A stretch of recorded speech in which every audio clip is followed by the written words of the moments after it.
Tonight, after more than 60 years, a family may be closer to bringing home their lost loved one. Jay Korf is here with more on the search for the men who died on a classified mission. Jay? Well, Gordon, Lost in Antarctica is a story of sorrow that may soon turn into a mission of recovery.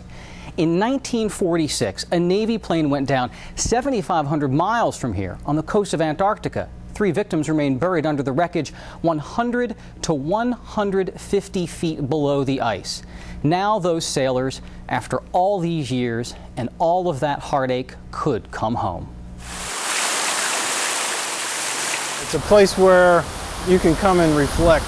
When Rich Lopez of Maryland, I think he really longed to have him back, and his brother Ted of Virginia visit the war memorials in Washington, they think of their Uncle Max, whose tale of tragedy has inspired a story of hope. We're at the cusp of something great. In 1946, Ensign Lopez was aboard Mariner George I, a Navy seaplane flying classified mapping expeditions in Antarctica. Crew members look out. No shadow of coming disaster troubles their young faces. This archival footage documents the horror to follow. Mariner George I is down with men. No radio signals coming through. The plane crashed during a storm. And a message on the wing. Lopez, Henderson, Williams, dead. To this day, the bodies of Max Lopez and 2 comrades remain entombed under 100 to 150 feet of ice. We had to wear oxygen masks. Gene Litz, at the age of 20, navigated a plane through treacherous conditions to rescue the surviving sailors. I wouldn't have missed it for the world, but I wouldn't do it again for $1 million.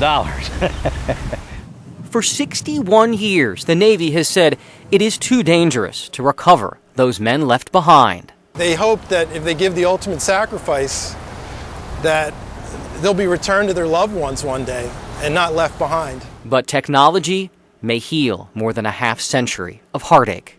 We can do this because it's been done before. Lou Sapienza should know. Back in 1992, his deep glacier penetration team pulled this P-38 out from under 268 feet of ice in Greenland. Now he's ready to trek to the coldest place on the planet to release 3 heroes from their polar graves, thereby easing generations of grief. I couldn't ask for anything more. It's a very overwhelming feeling. The Navy tells us a decision to fund this mission could be made at any time. For loved ones, those homecomings are long overdue. I know I'll be talking to my dad up in heaven saying that he's home.